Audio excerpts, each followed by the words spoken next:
They called me a loser. 10 years later, I owned the company. My name is Daniel Carter, and if you had met me 10 years ago, you probably would have called me a loser too. Not because I wanted to be one, but because that's all the world ever showed me. I grew up in a small, quiet neighborhood where dreams felt too big for people like us. My father spent his entire life driving a delivery truck, waking up before sunrise and coming home exhausted. My mother cleaned houses, sometimes two, sometimes three in a day, just so we could afford basic food. We didn't talk about dreams in my house. We talked about survival. At school, I was invisible. Not the smart kid, not the talented one, not even the troublemaker.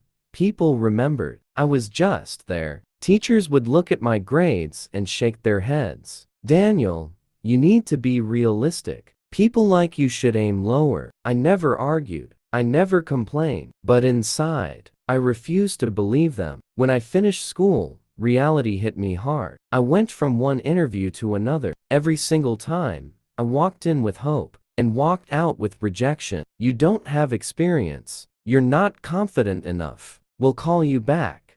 They never did. Days turned into weeks. Weeks turned into months. There were nights I sat alone, wondering if they were right. Maybe I wasn't good enough. But life gave me one small chance. A company hired me, not as an employee, but as an office helper. I made coffee, cleaned tables, organized files. Sometimes, people didn't even look at me when they spoke. Hey you, coffee. No name, no respect, just orders. Then came the day I will never forget. There was an important meeting, big clients, big people. I was nervous, but trying my best. I accidentally spilled coffee on the table. Before I could even apologize, a senior manager stood up and shouted, "What is wrong with you? Are you stupid?" The entire room went silent. Then he said something that cut deeper than anything. People like you never go far in life. And then, someone laughed. Not loudly, not proudly, but enough for me to hear it. That moment didn't just hurt me, it changed me. That night, I couldn't sleep. I kept hearing those words again and again. People like you never go far. I stared at the ceiling for hours. And somewhere between the silence and the pain, I made a decision. I wasn't going to prove them wrong. I was going to prove myself right. I had no money, no connections, no guidance. But I had time, and I had hunger. I started learning everything I could for free. Marketing, business, communication, leadership. I watched videos late at night. I read articles during lunch breaks. I observed people in the office, how they spoke, how they negotiated, how they led. I stopped complaining. I started building. That laptop became my world. I started a small online business.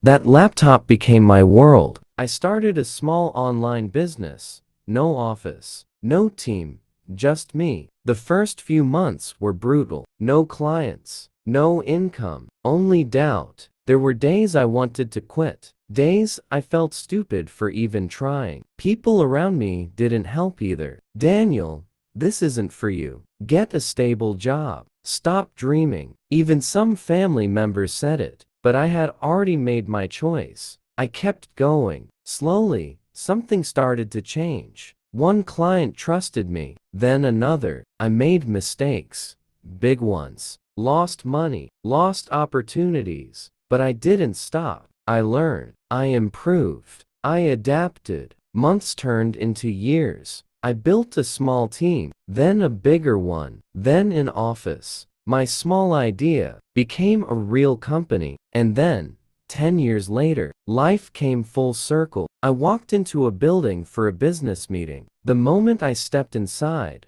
my heart skipped. The walls, the floor, the smell, I knew this place. It was the same company where I was once called useless. For a second, I saw my old self holding a tray, avoiding eye contact, trying not to make mistakes. But this time, I wasn't that person anymore. The receptionist smiled. "Welcome, sir." Sir? That word felt strange. I walked into the meeting room, and then I saw him. The same manager, the same face. Slightly older, but I recognized him instantly. He looked at me, but this time, he didn't recognize me. The CEO stood up and shook my hand. Mr. Carter, it's an honor to finally meet you. Honor. The same place that once humiliated me was now respecting me. During the meeting, I stayed calm, professional, focused, but inside, memories were racing. The insult, the laughter, the sleepless nights. At one point,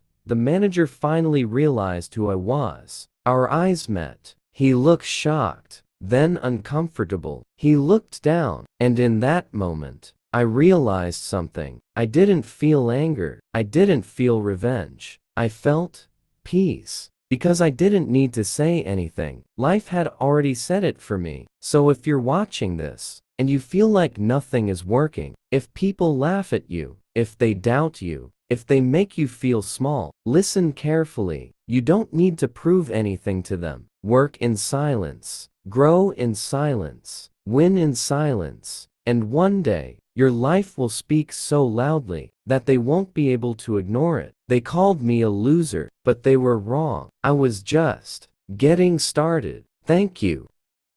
Please subscribe my YouTube channel.